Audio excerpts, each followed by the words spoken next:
Bonjour, bienvenue au webinaire. J'espère que vous nous entendez. Alors, un petit test, on va faire un test en live. Vous avez un petit module de chat en fait sur votre droite. Donc, vous avez le droit d'utiliser, c'est gratuit en plus, et on ne fait pas payer le chat. Est-ce que vous nous entendez? Bonjour, bonjour. Alors, le nombre de participants est en train de monter en flèche, 60 inscrits. Il y a 60 inscrits et le nombre de participants est en train de progresser. Est-ce que vous nous entendez? Yes, yes, yes. Oui, oui, oui, oui. Bonjour tout le monde.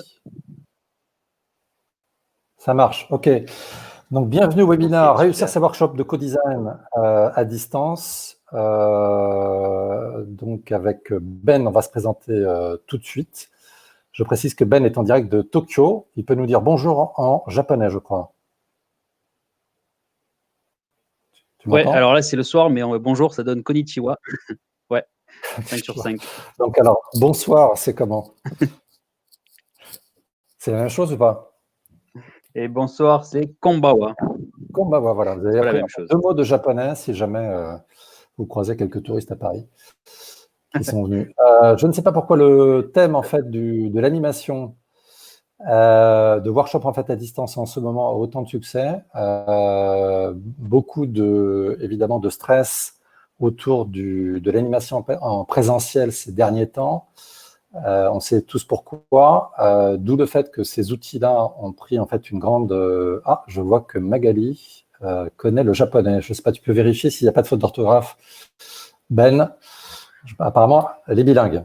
Ah ouais. Dans le chat. Ah. C'est pas intérêt, ouais. Attends, je vois pas encore, mais ouais. Ça va. Donc, beaucoup de stress par rapport au présentiel pendant ces 3 derniers mois. Ça commence à se décomplexer un petit peu, mais c'est vrai que ces outils-là sont extrêmement puissants, que l'on soit en période de Covid ou pas Covid, parce que ça permet de faire de l'animation et de visualiser des choses en fait dans l'immédiat. Voilà, parfois en fait avec des canvas en fait qui sont bien établis. Alors, qu'est-ce qu'on va voir aujourd'hui?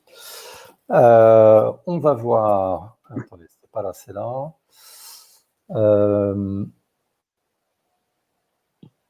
Quelques notions de japonais. Ouais, c'est bien écrit en japonais, Magali, pas de problème.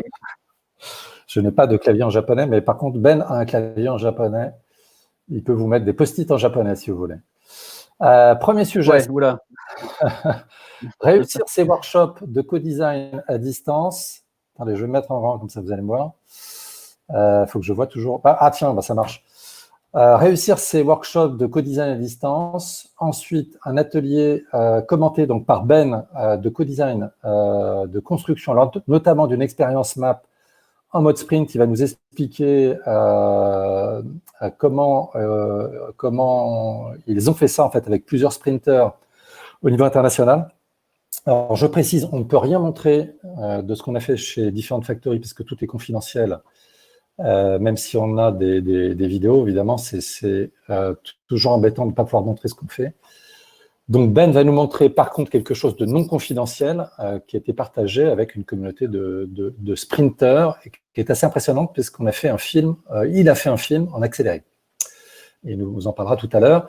Et la dernière partie, ça va être en fait les questions-réponses. On va partager vos questions et vos réponses. On a en tout prévu... Alors, Dominique, ça va durer 1 heure. Ouais. 1 heure, donc 30 minutes en fait sur la première partie, avec questions-réponses au fil de l'eau si on peut y répondre. 15 minutes, Ben va nous commenter en fait son atelier de sprint qui a été fait au niveau international, donc avec une co-animation internationale. Il le commente de Tokyo, je précise. Et ensuite, les questions et les réponses. Voilà, alors, je précise, oui, petite introduction. Souvent, la question est posée du choix des outils. Quels outils il faut choisir? Alors, je sais que c'est une question récurrente. Est-ce qu'il faut choisir Zoom plus? Est-ce que Zoom peut faire des choses entre Miro, Mural, Bicast, Klaxoon et tous les outils qui existent?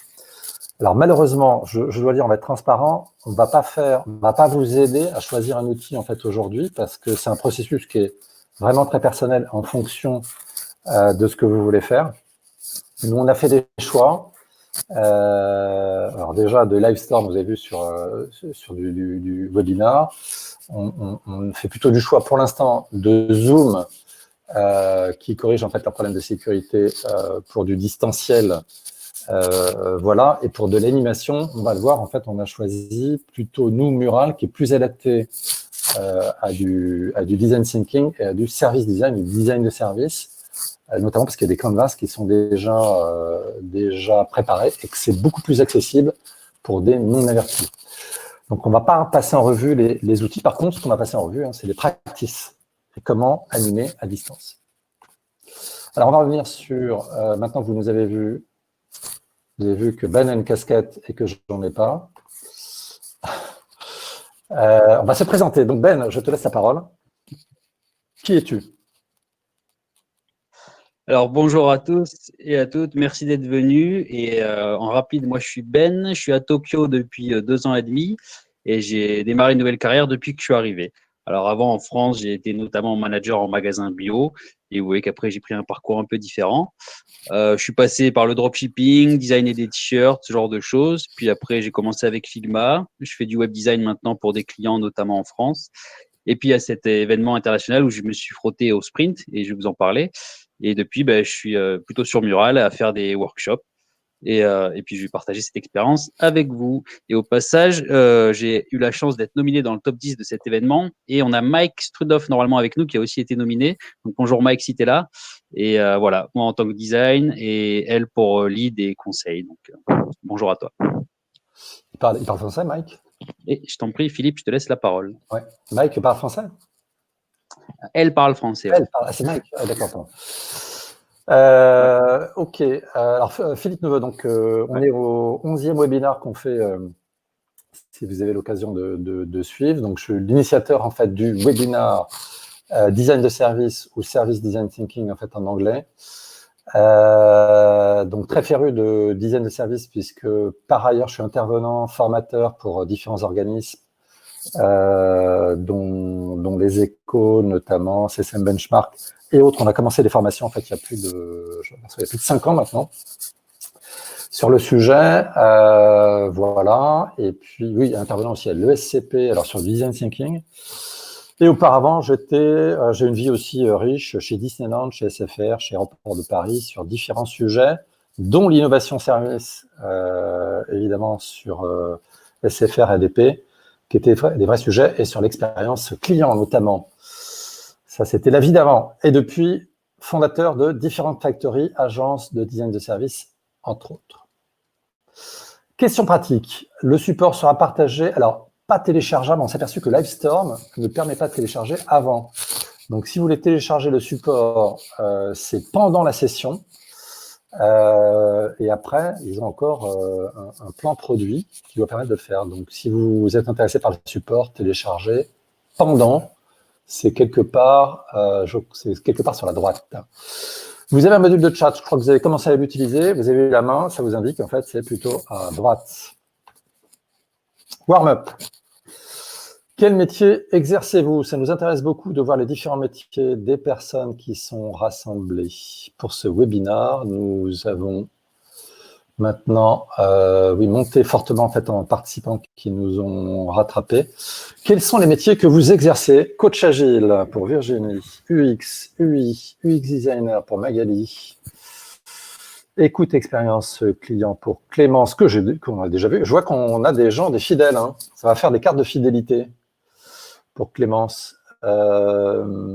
Formateur, coach. Jérémy, bonjour. Là, je réussis à voir tous les noms, ce qui n'était pas forcément le cas. Designer d'expérience, un beau métier. Développeur en reconversion UX. Stratégie marketing pour Isabelle. Service designer, ça c'est un beau métier. Bonjour Memouna, je crois qu'on se connaît, non? Oui, on se connaît. Insight Innovation Lead, coach startup, c'est un beau métier pour Dominique. Je vois qu'on a que des beaux métiers. On va passer tout le monde en revue. Et je vois que tout ça fait du moment très intéressé. Qui sommes-nous? Une petite page de publicité. On devrait tous créer une boîte ensemble. Toutes les personnes rassemblées aujourd'hui. Benjamin a été déconnecté. Écoutez, il va revenir. Il revient. Qui sommes-nous? Donc, Different Factory, on est une agence de design de service et de design d'expérience, donc de transformation en fait derrière. Alors, il y a différentes, on va dire, talents, du service design, expérience design, sprinter, UX design aussi, et on est tous des facilitateurs. Qu'est-ce qu'on fait? Alors, je suis désolé pour ceux qui l'ont déjà vu auparavant, mais c'est bien qu'on se présente. On va en fait de l'audit et l'exploration des usages à de la cartographie des parties prenantes, écosystème mapping. Évidemment, on fait tout ce qui est en fait Customer Journey Experience Map, que ce soit du user, de l'employé en fait, puisqu'on va du côté client, du côté en fait employé. Benjamin est de retour. J'ai eu peur que tu aies disparu, mais non. On fait aussi de la stratégie et du design de service, évidemment. On accompagne les organisations sur des aspects très, très amont et très, très concrets. C'est qu'avec les outils de service design, on peut faire de la transformation amont, aligner les équipes jusqu'à faire du très concret. Et dans très concret, on fait évidemment du prototype, test d'usage, value proposition en fait sur la partie amont et aussi du lean canvas. Merci Guy aussi d'avoir répondu. Alors, on va attaquer notre partie, réussir ces workshops en fait de co-design à distance. Quelles sont les practices? Alors, nous, on a fait un certain nombre d'ateliers avec des clients qu'on a croisés en fait avec la communauté de Ben aussi, de sprinters internationaux d'origine. Ils sont quoi? Ils sont principalement américains, non? T'es sprinters acolytes? Ouais, américain, européen. Européens. Donc, on a croisé toutes ces practices et on en a fait en fait un. J'expliquerai après. Sondage. Alors, le sondage, vous avez utilisé le module de chat pour faire plus simple. Avez-vous déjà participé ou animé un atelier en mode distanciel, donc en mode remote, juste pour qu'on sache un petit peu le niveau de pro que l'on a à distance? Ah oui, il y a des pros là. 1, 3, Angélique. Facilitateur. 2, Isabelle 1. Oui, vous avez commencé quand même à expérimenter 5, Dominique. Alors, je ne sais pas si on vous apprendre des choses, Dominique, mais du coup, en fait, vous allez pouvoir nous dire ce que vous avez, vous, appris. Tac. Donc, il y a quand même pas mal de monde qui a déjà pratiqué. Livestorm. Alors, on va passer. Donc, on a fait une synthèse des bonnes pratiques. On part je vais passer rapidement. Avant l'atelier, qu'est-ce qu'il y a à faire? Avant l'atelier, alors on parle évidemment de co-animation, de co-construction, de co-design, plutôt dans le domaine en fait du design de service en spécifique. Ce qui est clair, c'est qu'il faut bien choisir son outil en fonction de vos besoins et selon les pratiques déjà en place dans l'entreprise. Si vous êtes en fait un prestataire entre guillemets, que vous intervenez en fait pour des clients, juste un truc, vérifier que l'outil est autorisé parce qu'il y a parfois des problèmes d'autorisation et d'accès. Donc, c'est bête, mais le jour J, si vous apercevez que Zoom ou Mural, il y a des problèmes avec la DSI, vous êtes bien coincé. Donc, choisir en fonction des besoins et non pas l'inverse. Pas mettre le besoin dans l'outil, c'est identifier les besoins et ensuite choisir l'outil. Bien considérer que le temps de concentration est inférieur à celui du présentiel. En présentiel, on a toujours des surprises. Plus il y a de monde, plus vous savez que vous avez du temps de discussion en fait à avoir et c'est dans le double diamant, divergence, convergence, de faire converger 15 personnes, c'est plus compliqué que 5. Là, vous allez avoir un temps de concentration du fait du distanciel, du fait des outils qui est inférieur. Donc, ce qu'il faut, c'est pas dépasser 1h30 avec au moins une pause. C'est la recommandation que vous faites, je ne sais pas si vous avez vu les choses, mais une pause en fait à 45 minutes. Elle peut être très courte, et c'est juste qu'à un moment, pensez que la concentration n'est pas la même qu'en fait en présentiel. Je ne sais pas si vous avez vu, observer ça, ceux qui ont déjà fait beaucoup d'ateliers, mais 1h30 nous semble, nous, un petit peu compliqué à dépasser. Pas de stress, voilà. 5 heures maximum dans une journée. Alors, il peut y avoir des débats, des gens qui vous disent qu'on peut aller loin, plus loin. Donc, ce qu'on recommande plutôt par expérience, c'est 3 fois 1h30. En distanciel, c'est déjà beaucoup. Si vous allez au-delà de ça, vous prenez le risque en fait, d'avoir une concentration en fait, qui va aller en baissant. Tout ça dépend du nombre de participants, évidemment. Ça va être plus compliqué. Plus vous avez du monde, plus la concentration en fait, devient en fait, quelque chose un vrai sujet. Il faut aussi prendre en compte les publics débutants. Si vous savez que dans la salle, vous n'avez pas que des experts, pas des sprinters qui n'ont jamais manipulé les outils, donc, je vous recommande, c'est d'éviter de changer d'outil en cours de route et en cours de session. Le fait de passer, alors vous pouvez le faire en fait avec des gens hyper experts, ou si vous avez hyper préparé en fait votre session avec des outils, on va voir tout à l'heure.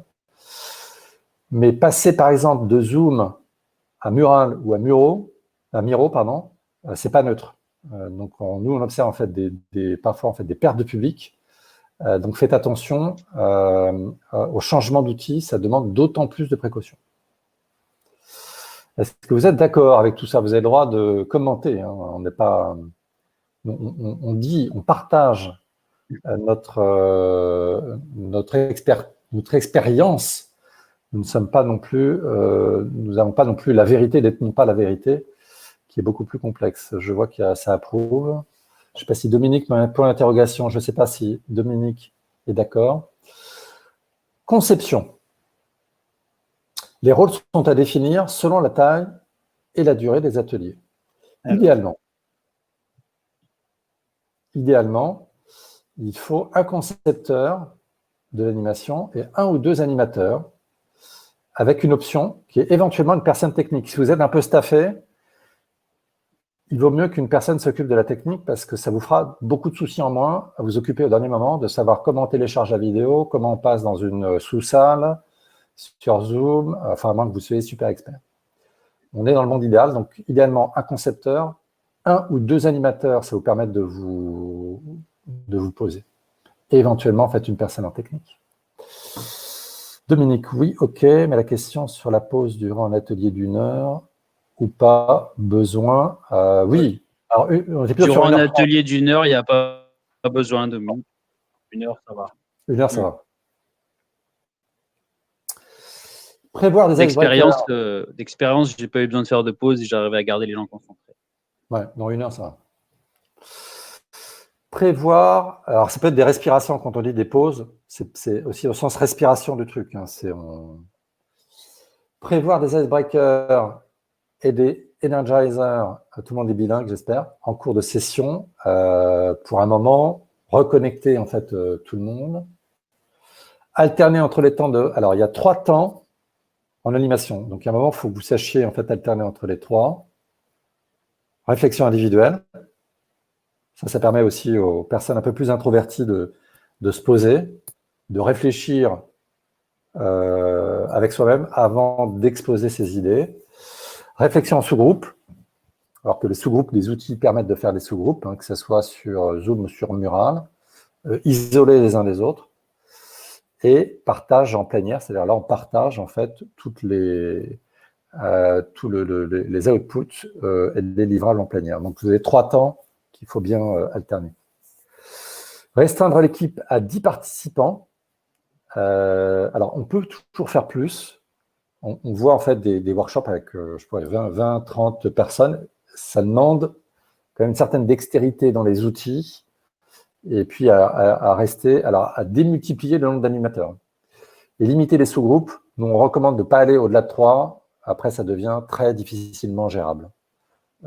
Pour faire parler tout le monde, quand vous êtes trois sous-groupes, ça devient compliqué.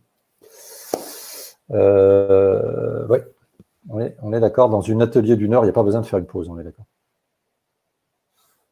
Je laisse la parole à Ben. Alors, nous avons des petites virgules sur les tips des praticiens de haut vol qui passent des heures sur les outils. Et ça, c'est mieux, c'est Ben qui parle. Ben? Ouais, donc on a saupoudré la présentation de conseils qu'on a glané. Ouais, est-ce que tout le monde m'entend? Ouais. Ok, donc là, on a un premier conseil, c'est donc réduire les activités prévues par rapport à un sprint ou un workshop en présentiel. Là, c'est parce qu'il peut toujours y se passer quelque chose, un problème de connexion, quelque chose qui se passe chez vous que vous n'avez pas prévu, etc. Donc, il faut toujours prévoir un peu moins de choses. Comme ça, vous pouvez, vous, en tant que facilitateur, moduler et pas stresser les participants et que ça se passe bien. Donc, toujours prévoir à peu près 20% d'activité en moins par rapport à du présentiel. Ça vient de Christina. Ok, commentaire de Guy, 2-3 objectifs maximum, c'est clair. Pardon, c'est moi. Préparation, je suis en train de regarder le chat. On passe à la préparation en fait de l'atelier. Pas d'improvisation, préparer beaucoup plus qu'en présentiel. Alors déjà en présentiel, on a parfois l'impression de surpréparer. Nous, on a des méthodes qui viennent quasiment de la formation. On fait quasiment du 10 minutes par 10 minutes avec des objectifs délivrables et presque déterminer la couleur des post-it. Autant là, en distanciel, il faut préparer encore plus. Travailler les introductions en mode visuel, c'est-à-dire que l'oral ne suffit pas, c'est qu'à un moment, il faut rappeler en visuel avec des mots simples, éviter de surcharger les slides, mettez le timing, mettez l'objectif et mettez le livrable notamment. Je ne sais pas si on l'a mis quelque part, mais oui, je crois qu'on l'a mis après. Rédiger les scénarios d'animation et les rôles de chacun. Ça, c'est ce qu'on appelle les déroulés. Pour être sûr que qui fait quoi. S'il y a plusieurs animateurs, il faut préciser quel est le rôle de chacun. Et n'hésitez pas en fait à faire des supports écrits qui seront votre guidelines en fait de l'animation. Si vous hésitez sur le rôle, il y aura forcément un flottement. Alors, il y aura toujours des petits flottements, mais autant éviter en fait ces périodes de flottement. Avoir le rappel visuel des instructions. Qu'est-ce qu'il faut faire? C'est quoi l'objectif? Comment y arriver? C'est quoi les moyens à ta disposition? Le résultat attendu? Le timing. Si vous partez dans des sous-groupes, notamment, Zoom permet de faire des sous-groupes, Mural permet de faire des sous-groupes. Rappelez visuellement, une fois qu'ils arrivent dans les sous-groupes, quel est l'objectif, les moyens à disposition, le résultat attendu et le timing. Ça évitera beaucoup de flottement. Expérience perso en animation pour une dizaine de personnes, on n'était jamais trop de 2 animateurs. Oui, donc pour 25, un binôme, c'est le minimum. Si vous faites des sous-groupes, peut-être même plus. Exact, nous sommes d'accord. Tout à fait d'accord, Magali. Préparation. Envoyer un tuto écrit pour les accès simples à la plateforme choisie, ou mieux, une vidéo. On a vu, nous, des clients qui avaient des personnes qui n'avaient jamais utilisé les outils à distance. Autant vous dire que là, si vous ne voulez pas les perdre, il vaut mieux déjà, en amont, expliquer en fait comment accéder à une plateforme qu'elle s'appelle Zoom, etc., avec des problèmes de connexion. Alors évidemment, évitez les logins, les mots de passe sur les Zoom. Vous savez que vous avez différentes options, login, mot de passe, machin. Évitez, sabrez tout ça. C'est des petites cases à cocher pour un accès simple. Idem sur les principales fonctionnalités qui seront utilisées sur la plateforme. Si vous pouvez envoyer aussi un tuto en PowerPoint, et on va le voir encore mieux en vidéo, expliquer comment utiliser les outils d'expérience map ou quoi que ce soit en fait vous utilisez en amont de l'atelier, ça évitera de patauger ou d'avoir en fait un temps de flottement. Éviter juste Zoom. Pour du co-design, on est d'accord. Hein. C'est pas ce qu'on recommande d'utiliser Zoom. Enfin, Zoom ne permet pas de faire d'aller très loin en co-animation et sur du livrable.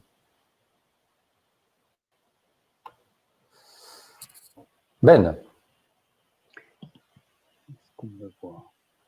Dès que c'est en anglais ou en japonais, c'est Ben. Vous êtes là, je suis là? Ouais. Bon, bah, connexion. Pardon? Ok, donc dans les conseils, on a Giroen et Robert. Alors, ouais, vous m'entendez? Ouais. Non? 1, 2, 1, 2.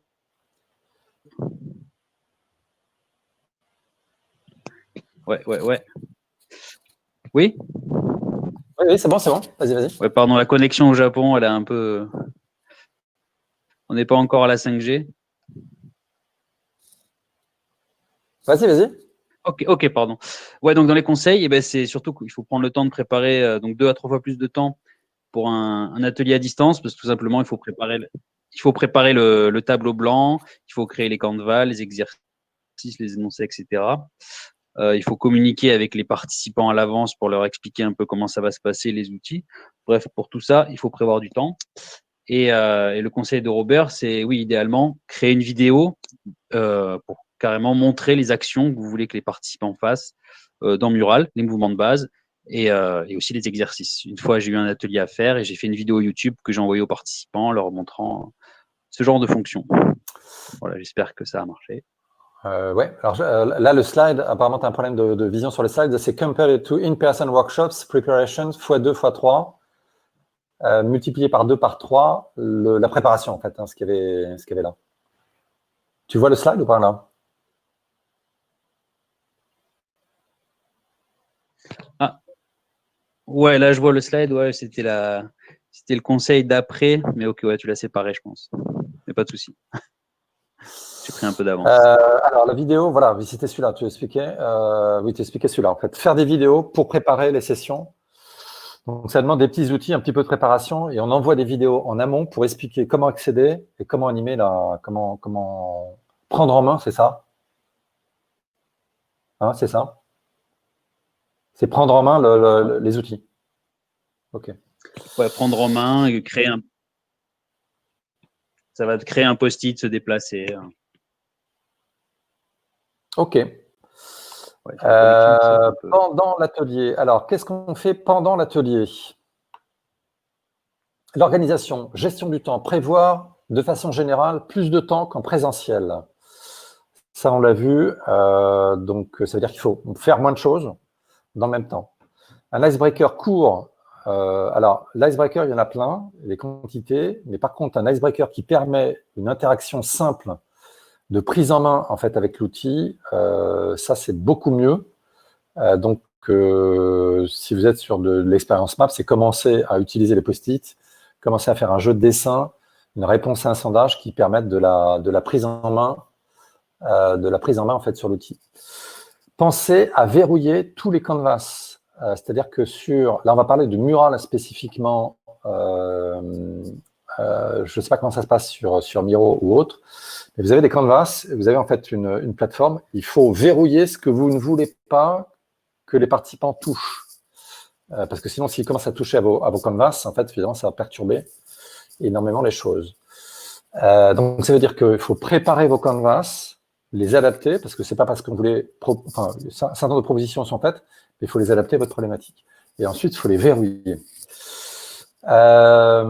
Restez calme. Je crois que quelqu'un faisait un commentaire. Quoi qu'il arrive, en fait, il faut éviter de stresser. Vous voyez, là, j'ai perdu Ben et j'évite de stresser. Par contre, il va falloir que je remette la batterie. Restez calme quoi qu'il arrive. Il ne faut pas stresser vos participants par les problèmes techniques. Vous voyez, tout arrive, Ben est de retour.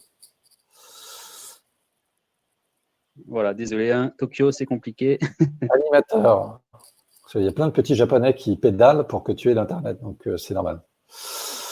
Animateur, il faut prévoir 2 animateurs aguerris. On en a parlé, Magali nous en a parlé tout à l'heure.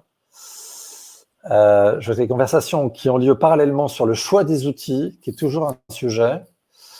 Je vous ai dit, on n'en parlera pas parce que c'est un sujet dans le sujet, le choix des outils. Mais gros, faut savoir que nous, ce qu'on a choisi, en tout cas, après avoir regardé beaucoup de choses, c'est qu'on a choisi d'être sur Zoom et sur Mural, qui sont 2 outils qu'on combine en fait en fonction des besoins. En fait.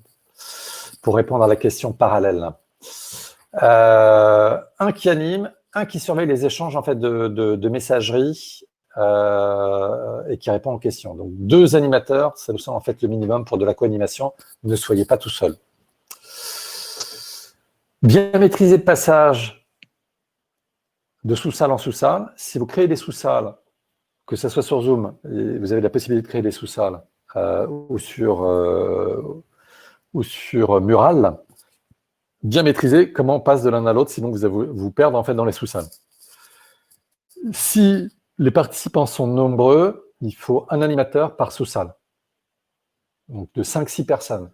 5-6 personnes par sous-salle. Par sous-salle, c'est pas un sous-sol, en sous-salle, un animateur pour éviter de perdre tout le monde. Alors, Melky nous donne des indications. Zoom pour la vidéo expérience humaine forte, oui. Avec un breakout groups, oui. C'est les sous-salles. Mural pour le travail collaboratif, oui. Et des fois un Google Docs pour éviter la référence. Google Docs vous permettant de partager le même document et d'éviter de vous envoyer des trucs par mail, etc. Donc, ça permet de partager en fait un document commun que vous allez implémenter. Bonjour Florian aussi, je crois qu'on s'est déjà croisé. Animation, prévoir du temps pour la mise en route. La mise en route demande du temps. Des gens qui ne sont pas aguerris, l'explicatif sur ce qu'on va faire, l'explicatif sur l'outil.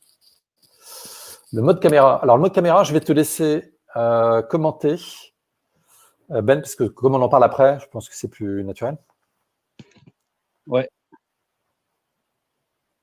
Oui, bien sûr. Bah, donc pour la caméra, en fait, toujours garder on, ça permet vraiment de créer du lien. Pour le facilitateur, ça permet de voir si les gens sont présents, s'ils sont dedans, s'ils sont perturbés par quelque chose, pour essayer de faire réagir aussi ceux qui sont introvertis et qui participent un peu moins. Donc le conseil, c'est toujours garder la caméra on si possible. Une fois, j'ai fait un atelier que j'ai animé et pour la bande passante, les gens avaient coupé la caméra et c'était très dur de les garder après focus dans l'atelier. Donc vraiment, à faire, c'est garder la caméra on tout le temps, si possible. Ouais. Comment faire s'exprimer ceux qui s'expriment le moins, hein, c'est toujours comme en présentiel, hein, il y a des personnes qui parlent plus que d'autres, donc bien équilibrer la parole, ça c'est valable en présentiel aussi. Tips au vol, c'est pour toi. Bon, voilà. Bon, c'est la même chose. C'est ce que je viens d'un peu expliquer. Donc là, c'est Giroed encore qui nous donne le conseil. Ouais. Maintenir l'interaction humaine, hein, pas être trop focalisé sur les outils, mais bien maintenir le contact. Donc voilà.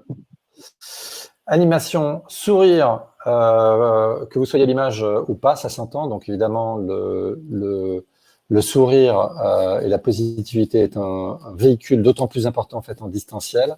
Ne soyez pas crispés. Laissez des temps de silence pour répondre. Ça permet effectivement d'éviter les conversations qui se chevauchent, notamment sur les messageries ou autres. Je vois qu'il y a des conversations, c'est bien. Il y a 2 webinaires qui ont lieu mais en ce moment. Donc, oui, il y a des questions sur les outils en parallèle. Quand vous posez des questions, indiquez clairement si vous attendez une réponse via micro ou via messagerie, parce que les deux peuvent interférer. Il y a 2 canaux. Alterner les rythmes et les prises de parole et les partages d'écran. Donc ça permet de maintenir en fait aussi l'attention, avec un vrai travail de conception en fait en amont. Prendre régulièrement des nouvelles et de l'énergie des participants, c'est bien interagir avec l'ensemble des participants et pas être simplement sur l'exercice, mais demander individuellement ou collectivement en fait comment ça va. Par exemple, on pourrait interagir en lui demandant comment ça va. Je vois qu'il y a des conversations qui ont lieu toujours sur les... savoir ajouter des pauses et être humble et à l'écoute, hein, être à l'écoute en fait de vos participants. Bien, vous voyez, on applique ce qu'on dit. Je te laisse la parole. Je dois faire une petite interaction sur une prise qui est déconnectée. Je te laisse, je reviens tout de suite. Ben ? Ok.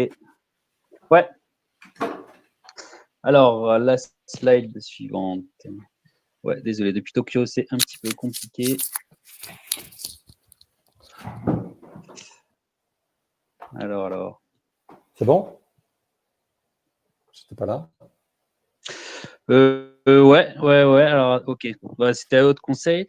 Donc, ouais, là, c'est encore un conseil de Girouane. Donc, c'est toujours se Ouais. dire que les outils sont peut-être stressés, etc. Donc, toujours prendre le temps, voilà, de Girouane, prendre le temps de voir avec vos participants leur niveau, leurs compétences dans les outils pour pas que ce soit un blocage. Donc, se dire que peut-être c'est la première fois, les aider, etc., réexpliquer. Enfin, voilà, toujours se mettre à la place de vos participants et essayer de surmonter les problèmes techniques. Ouais. Il y a toujours un danger, hein, c'est de penser que les participants manipulent les outils autant que vous, parce qu'à partir du moment où vous êtes approprié en fait, des outils sur Mural, Zoom, etc., ce qui n'est pas le cas. Hein. Donc, on n'en est qu'au début de ces outils-là. Donc, bien vous mettre à leur niveau et faites preuve d'empathie en fait en permanence. Bonjour Hélène, je fais un bonjour au passage. Après l'atelier, que se passe-t-il? Alors, tout n'est pas terminé, au contraire. C'est dans l'expérience client, on se dit, il y a des moments forts, c'est start strong et end strong, en fait, vos ateliers. Remercier, féliciter, évidemment, soyez dans l'empathie et la gratitude. Organisez le feedback via un sondage, via une discussion, pour une clôture, ce qu'on appelle le wrap-up, hein, pour tous les Bretons. Annoncer des livrables, c'est qu'est-ce qui va se passer en fait après, la capture des travaux, les replays par exemple, s'il y a une vidéo, les questions-réponses, et quels sont les next steps en fait de l'atelier. N'oubliez pas, en fait, ce sont des choses en fait qui sont de fond. Ben, alors je te lis, parce qu'il y a un petit décalage avec le Japon apparemment, le tips du praticien de vol, divide the facilitation in moments, not just in task, très important. Ouais, donc là, c'est un conseil de Thiago, lui, il est membre des experts Mural. Et donc, ouais, vous n'avez pas juste des tâches sur votre Canva, en fait, essayez de créer des moments. Donc, un exemple simple, c'est les Icebreaker Energizer, c'est créer du positif, du fun. Il y a les moments de focus où vous créez un ensemble de petits exercices pour la partie idéation, se concentrer, etc., etc. Donc, essayez de réfléchir entre guillemets, aux émotions que vous voulez créer par étape, quoi. Ouais, attention à ne pas rester dans le fonctionnel. L'être étant, on le sait, à 80% en fait, beaucoup en perception émotionnelle. Ces constructions par moment en fait va permettre d'alterner des moments de pause, des moments de sollicitation, etc., des moments calmes, des moments plus d'interaction. Alors maintenant, nous allons terminer en fait sur la première partie qui était de partager en fait sur les best practices d'animation en fait de co-design. On va passer maintenant à un atelier commenté de co-design d'expérience map en mode remote. Donc Ben a la gentillesse en fait de partager, d'avoir monté une vidéo d'un sprint qu'il a fait. Il va nous expliquer tout ça. Alors je fais juste un préambule, hein, Ben.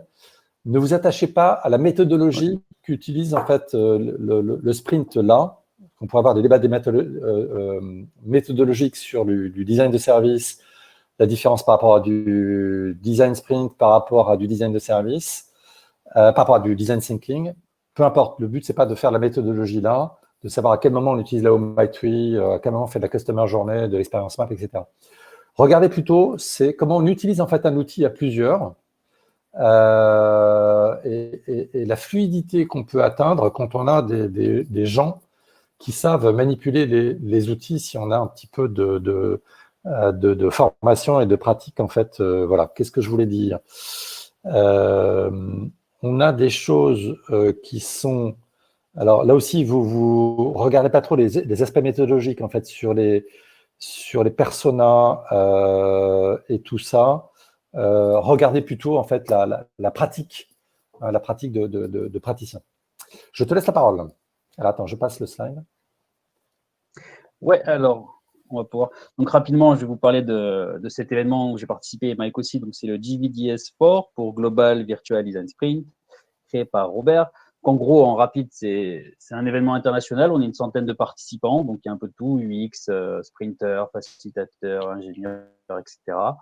Et on se réunit pendant 4 semaines pour faire du sprint pendant 4 semaines sur des sujets en général sociaux. Dans mon cas, ce sera quelque chose avec les sans-abri. Il y a eu des choses pour la violence faite aux femmes, etc. Et dans ce cadre-là, donc voilà, j'ai participé à des sprints avec une équipe qui allait de l'Irlande à l'Australie en passant par Dubaï, Hong Kong. Donc vous allez voir qu'on peut quand même travailler tous ensemble avec ces fuseaux horaires. On a utilisé Zoom et Mural. Et avant de lancer la vidéo, juste pour vous mettre en situation, vous verrez à partir du 2e jour de notre sprint, et ça va commencer avec les How Might We. Voilà, donc si tu peux lancer la vidéo, j'espère que ma connexion va tenir. Et c'est parti. Alors, je vais lancer la vidéo, c'est bon? J'espère que tu as… Parce que… Alors, attends. Je lance la vidéo. Donc, on bascule. Je suis connecté. Attends, hop là, j'arrête la vidéo. Est-ce que tu vois la vidéo ou pas?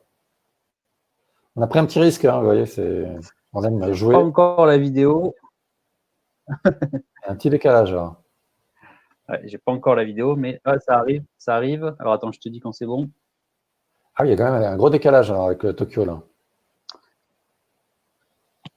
Ouais, il y a 10 000 non, km. Je n'ai pas lancé la vidéo encore, hein, pour l'instant. J'attends que Ben, qui est à Tokyo, je rappelle, voit la vidéo de son côté. Il y a plein de Japonais qui pédalent pour qu'il ait la vidéo en simultané. Alors, ça charge de mon côté. Ah, ça charge. Ah oui, donc on ne voit pas la même chose alors. Ça charge. Et je pense que ça va arriver là. Ouais. Ah, c'est étonnant, je crois que c'était pas downloadé chez toi, que c'était downloadé sur l'outil, mais si, apparemment. Est-ce que tout le monde voit… Ah ouais, ça a été downloadé, donc là j'ai la vidéo.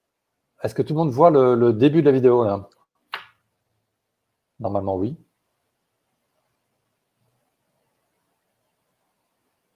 Ouais, donc on voit le début de la vidéo. Et toi, tu ne la vois pas. Ouais, je vois. Alors, est-ce que… Là, je vois l'image du début en tout cas. Ah bah oui, donc c'est ça, mais j'attendais que tu sois prêt. Donc tu le vois là. Là, c'est parti. Ouais, bah, maintenant, je vois l'image de début. Si tu... Ah oui, d'accord, donc tout va bien. Non, alors, de mon côté, ça ne bouge pas encore. C'est parti. Ok, est-ce que tu as lancé la vidéo? Parce que là... J'ai lancé là. Ok. Alors, ce qu'on peut faire, c'est que tu… alors, attends, je vais faire autrement. Tu lances ta vidéo. Je vais la lancer aussi chez moi. Ouais. Lance-la chez toi et puis tu commentes en parallèle. On va faire ça. Donc, vous voyez, le problème technique, c'est une vidéo sur Livestorm. On peut tous la voir en France, mais pas au Japon, parce qu'il y a un décalage. C'est ce genre de choses. Il faut… de toute façon, il y a toujours des choses techniques, d'où le fait d'avoir des techniciens parfois avec nous. Je lance la vidéo et tu peux commenter en parallèle? Ouais, alors. C'est parti. Tu vas pouvoir lancer. Moi, je lance de mon côté. Ok. Ouais, si vous m'entendez, ben, moi aussi, j'ai la vidéo qui a commencé. Donc, en fait, ce que vous voyez à l'écran, c'était les How Might We. Alors, on peut voir en temps réel. Donc, en haut, on a le facilitateur qui peut choisir le timer pour l'exercice assez facilement. Ouais, ah, ok, vous êtes au vote déjà. Ok, attends, j'avance un tout petit peu qu'on se synchronise. J'arrête. Alors, juste une petite seconde pour la sécurité. Vous êtes à combien de secondes là, Philippe? Comme ça, je me synchronise. On est sur How Might We. On est sur tac. 41. Que tu m'entends. How Might We, la méthode que tout le monde connaît, en fait, How Might We, c'est une méthode en fait, qui vient plutôt du design thinking, en fait, qu'on utilise aussi en service design, hein, puisqu'on mixe les méthodologies, et qui est soit en amont d'une customer journey, soit à l'issue d'une customer journey. On ne va pas faire de débat méthodologique, mais là, ils ont choisi de faire le How Might We pour travailler sur de la customer journey, l'expérience map. Est-ce que vous m'entendez, tout le monde? Diagramme d'affinité, on est. Oui, on t'entend. Ok, c'est parti. Donc, diagramme d'affinité. Ok. Alors, diagramme d'affinité. Donc là, ce que vous voyez, c'est qu'on va pouvoir classer facilement nos cartes par catégorie. Ouais. Donc là, pareil, on met un timer. Le but, en fait, c'est de classer nos cartes par groupe. Donc, vous allez voir qu'on va avoir, par exemple, sponsor, programme, etc. Et si vous me voyez toujours, voilà, je vois la vidéo. Donc, on classe nos cartes et après, on prépare en fait pour la session de vote. pendant ce temps, on prend le temps aussi de relire nos How Might We. S'il y a des doublons, on peut les discuter, on peut les fusionner, on peut les. Ouais. Ouais. Oui, là, on est sur Mural. Hein. Pour répondre à la question, on est sur l'outil Mural qui nous permet de faire la vidéo. Là, est-ce elle est partie. Vous m'avez entendu, c'est bon? On t'a entendu, mais la vidéo est partie. Non, attendez, je remets à l'endroit où on était. On revient donc, alors j'explique juste en fait c'est quoi les cartes d'affinité, c'est-à-dire qu'il y a un exercice qui consiste à faire du How might we, comment pourrions-nous pour déterminer de manière commune en fait une problématique. Ensuite, les cartes d'affinité, c'est qu'on classe les How might we en fonction de leur thématique, c'est ce qu'on appelle les diagrammes d'affinité. Et ensuite, il y a un vote. Et ensuite, il y a un vote. Donc là, c'est un système de vote. Vous voyez sur Mural, le système de vote. L'animateur décide du nombre de votes qu'a chacun et après peut avoir le vote.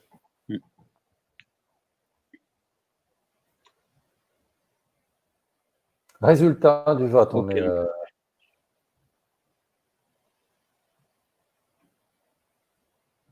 bon, on a perdu Ben ou... Bon, c'est le problème de l'animation à distance entre France et Tokyo. Ouais, donc si là, on est revenu au vote, je peux reprendre. Ouais. Ok, résultat des votes. Donc, on a eu nos 3 How Might We, ce qui vont nous permettre de focus pour la suite du sprint. Donc, on a une carte avec 5 votes qui est assez facile à repérer. Ah. Ah, c'est bon, c'est bon. Moi, je fais travailler Philippe. C'est bon. Là, vous avez 3 sélections en fait de 3 How Might We. Vous avez en fait en haut les votes en violet. Donc, c'est le nombre de votes en pastille. La pastille est plus ou moins grosse en fonction du nombre de votes. Et après, vous avez la sélection des 3 How might we. 3 How might we sont retenus.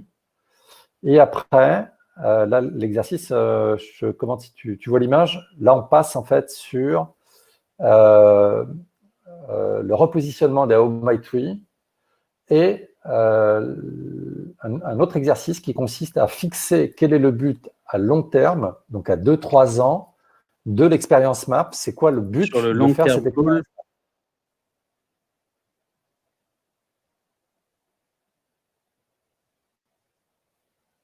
Tu vois la vidéo? Ben? Ouais. Tu vois la vidéo?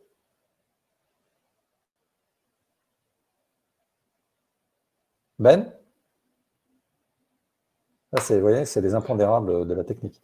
Ben, tu m'entends?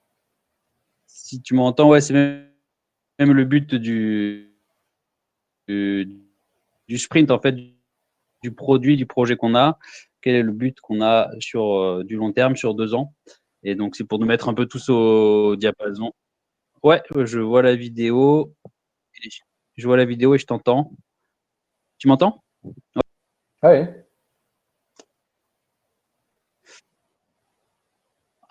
C'est un peu. Alors, attends. Donc là, vous avez l'objectif à long terme, donc à 2 ans.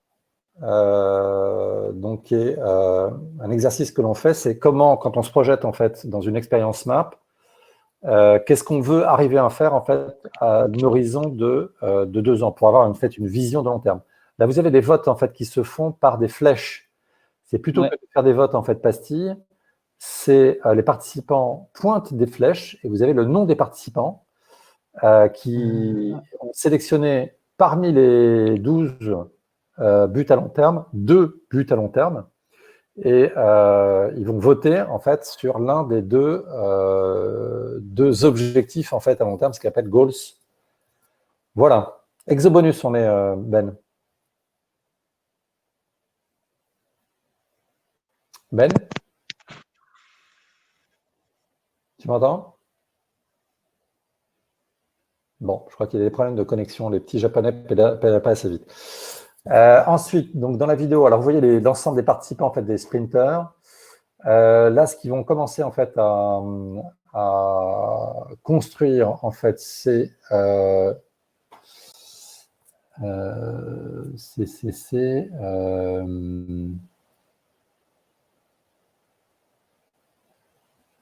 Là, il commence à construire en fait une expérience map à distance en mettant en fait les principales étapes pour construire en fait les étapes en fait du dessus de l'expérience map. Ils se mettent d'accord pour dire en fait combien il y a d'étapes et ils vont se répartir ensuite les rôles sur des personas.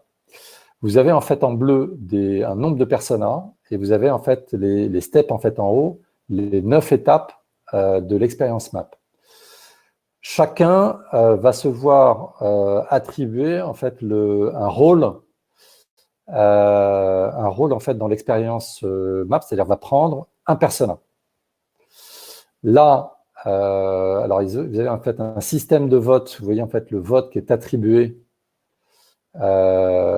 pour l'étape d'après. Il commence en fait il commence à voter pour l'étape d'après, à savoir en fait quels sont les personas qu'ils retiennent. Plusieurs personas ont été construits en amont et ils vont sélectionner en fait les personas qu'ils souhaitent faire. Alors, sans discuter de problèmes méthodologiques, là ils ont fait un choix qui est assez peu traditionnel, mais qui est de faire plusieurs personas en parallèle et de comparer les différentes expériences map en fait des différents personas. Donc vous avez en fait sur chaque ligne un persona et l'expérience map de chaque persona.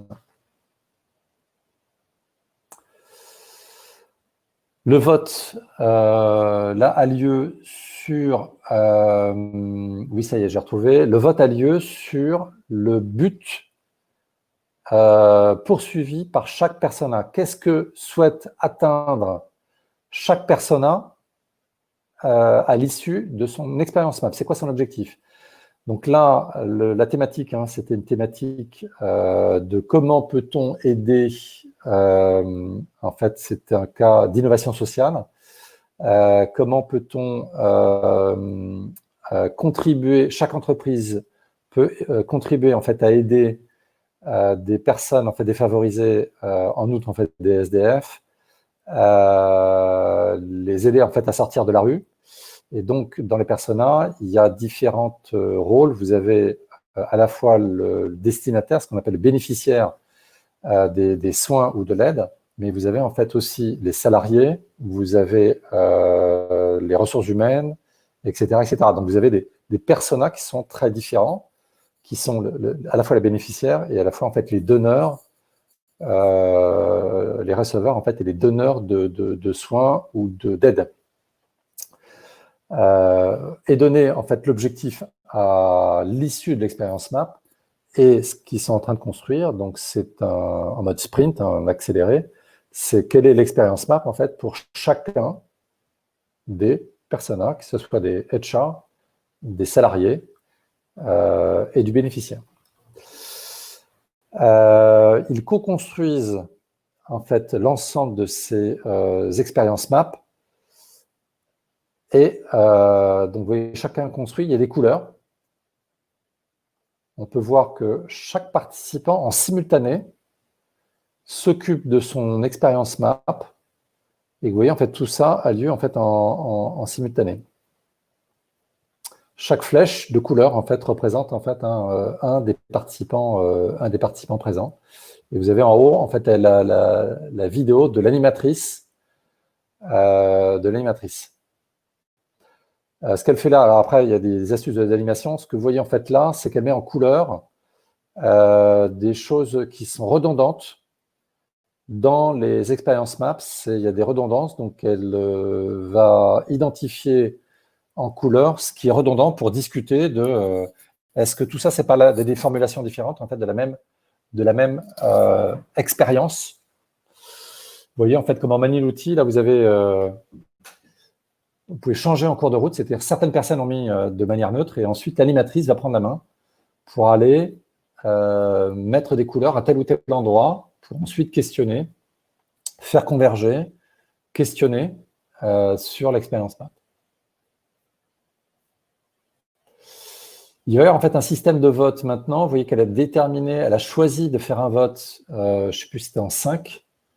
chacun a le droit de vote 5, d'aller de 1 à 5 en fait en termes de notes, et chacun va pouvoir choisir ce qu'il retient dans chacun des parcours comme étant des étapes, une descriptive des étapes. En fait, c'est des logiques d'action à chaque étape du persona en fait en question. Là, c'est l'animatrice, vous voyez en fait qui a le lien, celle qui switch en fait d'une caméra sur l'autre. Donc là, j'ai perdu Ben, mais vous voyez que j'essaie de commenter. Heureusement qu'on a préparé. On a perdu Ben. Malheureusement, vous voyez que les connexions internationales. La vidéo était partagée par Ben. Oui, c'est la vidéo, vous la voyez tous.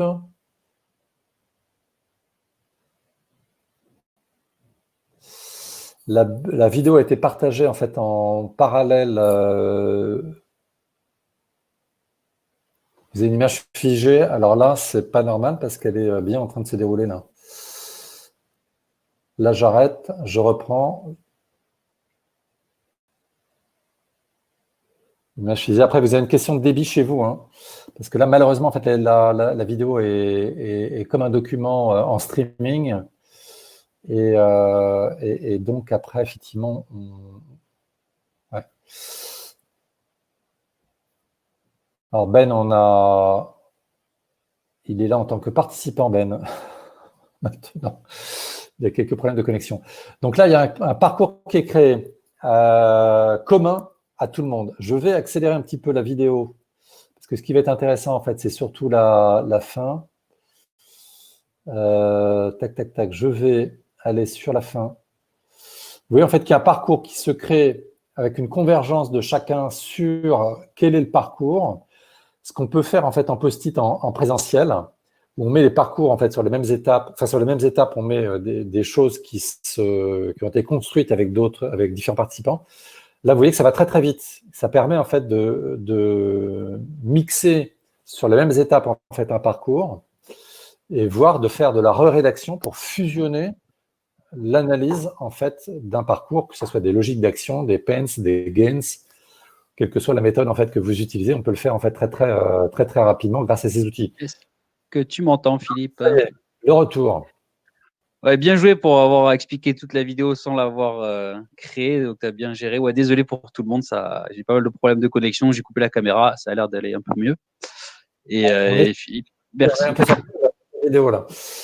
On est sur Tree. Est-ce que tu peux expliquer comment se font le choix des How My Tree à la fin? Donc, en fait, on a fait tout cet exercice de mapping justement pour après placer les How Might We sur ce parcours final que Philippe était en train de vous montrer. Donc, comme il vous dit, c'est pas un customer journée classique, c'est vraiment pour avoir une vision globale. C'est même les conseils d'un des créateurs du sprint, c'est voilà, faut pas se focus sur le persona, mais c'est sur les actions, sur le parcours, etc. Donc, une fois qu'on a créé tous ces parcours, qu'on a voté, etc., on arrive à ce parcours final. Alors, ça ne veut pas dire que ce sera forcément le parcours qu'on va suivre pour tout sprint, mais c'est pour nous aider à placer les How Might We. Et donc ensuite, je crois que tu pourras relancer la vidéo, mais en gros, on va prendre nos 3 questions How Might We. Ah, c'est parti? OK. Et on va les positionner sur le parcours. Donc, le facilitateur prend une carte et après, on fait un vote au curseur. Donc, les participants bougent la souris sur la zone du parcours où ils voient où le How Might We connecte avec le parcours. Et on va faire ça avec les 3 pour déterminer en fait là où on va se concentrer. On a 14h30 là. Donc là, il y a des positionnements de How My Tree à des endroits où il y a une problématique en fait identifiée comme étant à résoudre. Ouais, vous m'avez entendu là ou ça n'a pas marché? Oui. Ok. Et donc un petit conseil aussi de AGN Smart à ce niveau-là, c'est que si vous hésitez entre un début et fin de parcours pour placer votre How Might We et votre cible, on vous conseille toujours de placer au début. Comme ça, si vous arrivez à résoudre un problème en amont du parcours, il y a des fortes chances que ça impacte la suite. Donc voilà, si jamais vous hésitez, pour pas induire de flottement, on vous conseille de partir sur le début du parcours. Donc là, il y a le positionnement d'un How Might We. Il y a un deuxième How Might We qui va être choisi. Ouais. Avec le petit cercle là, et le petit post-it qui est déplacé en dessous, c'était la question How Might We. Comment pourrions-nous résoudre ceci, cela? Donc il y avait 3 How Might We en fait qui avaient été choisis, pas une seule question. Ouais. Et il le positionne en fait sur l'endroit du parcours fusionné de manière collaborative. Ok, on arrive à la fin de, on est arrivé à la fin de la vidéo. Voilà, est-ce que j'espère que vous avez pu comprendre. Alors, le but, c'était quand même de voir plus l'outil que de comprendre la méthodologie qui est utilisée là, sachant que vous avez un principe là d'expérience map et de questionnement via le OMI Tree et un travail très collaboratif. Vous étiez combien là Vous étiez combien, Ben là? Alors ce coup-ci, on était 6. On était en moyenne 7-8 dans l'équipe, mais je crois que ce jour-ci, on était 6. Voilà. On a pu travailler en moyenne 3-4 heures en online tous ensemble avec tous ces fuseaux horaires et avec Mural et Zoom dans ce cas-là. Mais sinon, le reste du temps, après, on peut faire des exercices, on va dire, offline, asynchrones. Et voilà, j'espère que vous avez vu, c'était quand même assez facile. Il y avait des sprinters, mais il y avait des gens qui étaient là pour la première fois. Et on a quand même pu faire toutes ces activités ensemble sans trop de problèmes dans l'ensemble. Donc, c'est vraiment un plus pour faire vos ateliers à distance, ce genre d'outils. Ok. GVDS voulant dire Global, j'ai noté. Virtual Design Sprint. Virtual Design Sprint, sans participants. C'est pas tout le monde en même temps, j'imagine. C'est pas tout, c'est tout le monde en même temps, mais dans plusieurs équipes, sur plusieurs projets. Voilà, les do's et les don'ts, j'allais dire. Donc, vraiment, le conseil principal, c'est de préparer vos Canva, vos Mural ou Miro ou n'importe à l'avance, les exercices. Il n'y a pas vraiment de place à l'improvisation, comme a dit Philippe. Bon, éventuellement, ça pourra vous arriver, mais vous pouvez quand même facilement créer des nouvelles sections d'exercices sur le Canva. Et préparer les frameworks à l'avance, surtout pour un mapping. Expliquer les objectifs de l'atelier, réexpliquer. Rassurer les participants sur le fait qu'il n'y a pas de mauvaise réponse. C'est toujours le but de ne pas avoir de blocage, que les uns ne sachent pas quoi faire. Faut toujours essayer de les faire avancer et faire écrire et participer. Et donc, n'improvisez pas le jour J, surtout sur le mapping si possible. Ne pas laisser les participants se perdre dans les détails et ne pas surcharger le planning. Voilà, s'il y a trop d'exercices, s'il y a trop de choses, ça va encore une fois les perturber. Donc, toujours faciliter, expliquer, accompagner et ça devrait bien se passer. Ouais. Il y a toujours une tentation quand on débute, c'est de vouloir mettre beaucoup de choses en fait dans le planning, déjà naturellement en fait en présentiel. Mais on s'aperçoit en fait qu'en distanciel, en fait, il faut alléger et il vaut mieux effectivement bien faire des choses et que tout le monde soit aligné et de réussir en fait à aligner tout le monde plutôt que de vouloir faire énormément de choses en très peu de temps, ce qui est très perturbant pour tout le monde en fait. C'est de stresser tout le monde en fait avec un timing. Ça, c'est pas la bonne chose. C'est pas la bonne chose à faire. Comme disent les anglo-saxons, c'est don't stuff the burrito. Hein, c'est éviter de remplir le burrito, là, le hamburger. Voilà. Alors, on avait passé les questions. Dominique, peux-tu nous donner 2-3 exemples d'exercices offline asynchrones? Ça, c'est une question précise. Ouais, alors si vous m'entendez, j'ai commencé à écrire, mais on dirait que ce sera plus simple à l'oral. Donc les lighting démos, c'est un exercice où on va chercher de l'inspiration chez d'autres compagnies qui auraient répondu à notre problème ou s'il y a des parties d'inspiration. Donc ça, on les présente en online durant le sprint, mais on peut faire la recherche préliminaire tout seul en amont. Et ce qui s'est fait aussi, c'était les interviews des experts. En fait, on peut les interviewer et on enregistre avec Loom et après on met la vidéo sur YouTube. On met le lien YouTube sur le mural et comme ça, les autres peuvent aller accéder à notre interview. Ils n'ont pas à être tous là en même temps. On a fait ça pour les experts et pour les tests après utilisateurs. On n'était pas tous présents à ce moment-là. Donc, pareil, on les a enregistrés avec Zoom et après, on les met sur YouTube et on les met accessibles sur le mural. C'est un exemple. Est-ce que ça a marché? Oui, c'est bon. Okay. C'est clair. Est-ce que vous avez d'autres questions? Alors, nous arrivons à la fin du webinaire. Effectivement, on a passé 1 heure ensemble. Des vidéos à recommander. Des vidéos recommandées. Oui, alors des vidéos. Il y a pas mal d'explicatifs en fait sur Mural. Vous avez pas mal de. Vous pouvez vous inscrire en fait. Il y a des démos en fait sur. Vous voyez qu'on est très Mural. Hein. Des démos qui se font sur Mural. Vous pouvez participer aussi en fait. Vous pouvez poser des questions en fait en live aux animateurs en fait en question. Ben, je ne sais pas si tu veux dire autre chose. Ouais, pardon, j'étais en train d'écrire. Non, pour les vidéos, oui, il y a la chaîne YouTube Mural et puis il y a l'équivalent pour Miro. Si vous cherchez aussi Remote Design Sprint, de toute façon, regardez les vidéos d'IG Smart et du groupe, la GVDS. Ils ont mis pas mal de sessions en ligne aussi. Vous pouvez aller les étudier, les décortiquer. Donc voilà en gros, qu'est-ce qu'on a mis, ouais. Des formations. Ok. Ouais, voilà, grosso modo, vous avez accès. Pardon. Ça a été un peu compliqué avec la connexion, je suis Oui, oui, oui. désolé. Ouais. Philippe a vraiment géré. Philippe, merci pour avoir assuré. Heureusement qu'on a répété un petit peu ensemble. C'est beaucoup, vous voyez, beaucoup de préparation, même pour un webinaire, de la préparation, de la préparation, de la préparation. Heureusement qu'on avait co-construit, qu'on ne s'était pas reposé l'un sur l'autre seulement. Exactement. Exactement. Ce que le film. Est-ce que vous avez une dernière question? Et après, on va conclure sur le sujet suivant. On va initier les formations en fait à la rentrée. Alors, je sais qu'il y a d'autres formations qui sont faites sur le mode remote. Notre spécificité, nous, ça va être le design de service. Et le but, c'est pas de former en fait forcément sur tous les sujets. On va avoir, nous, des focus. On va faire en fait des modules de formation. On va prendre des petits groupes et former sur spécifiquement des outils du design de service. Donc, je voulais voir en fait s'il y a avec vous un petit vote sur le chat. Est-ce qu'il y a des sujets qui vous intéressent plus particulièrement?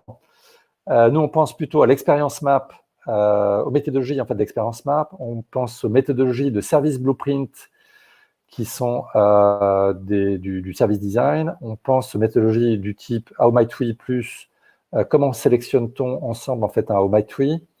On pourrait faire aussi de la créativité, aussi des exercices de créativité.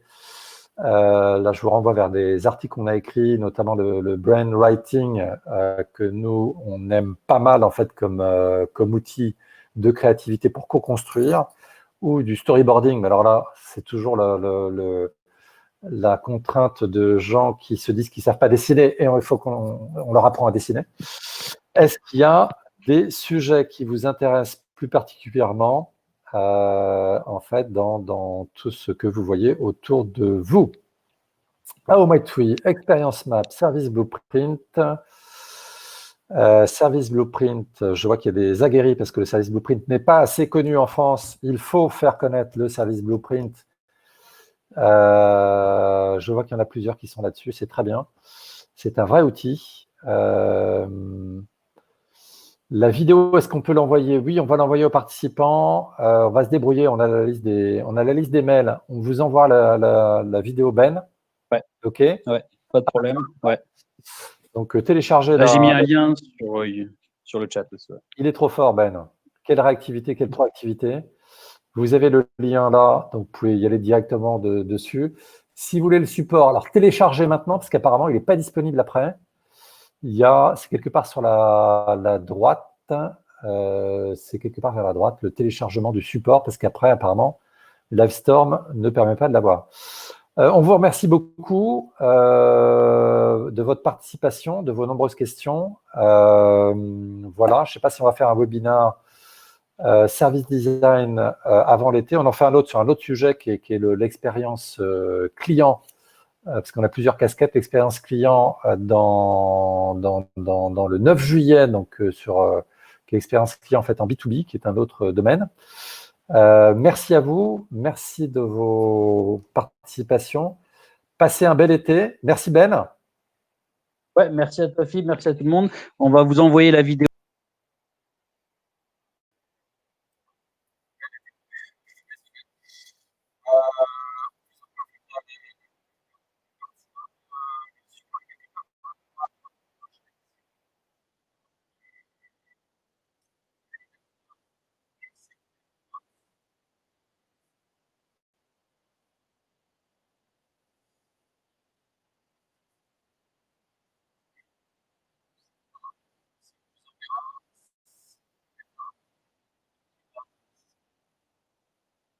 L'angle droit de l'image. Action peut-être, c'est ça, non? Ah, Ben, Ben est revenu. Ouais, décidément. Ouais, donc on vous mettra le lien de la vidéo, je disais par mail. Et pardon? Vous l'avez trouvé? Téléchargement du support. Non, parce qu'il peut des questions sur le téléchargement du support. Ah ouais. Ok, sinon on vous l'enverra. Bonne journée à vous, bonne préparation d'été. Et puis, on se retrouve en service design. On va se retrouver, en fait, nous, à la rentrée et avec des modules de formation qu'on va vous proposer. Merci beaucoup. Bel été. Merci à tout le monde. Et protégez-vous bien. Et faites attention à vous, ouais. Take care. Et bonne journée à tout le monde. Bye. On peut se faire un truc, c'est take care et on se met en grand. Attendez, hop, agrandir. On se met tous en grand. Non, c'est pas ça que je voulais faire. On se met tous en grand. Ah oui, Ben, t'es pas en ligne, donc Ben est parti. Au revoir, à bientôt.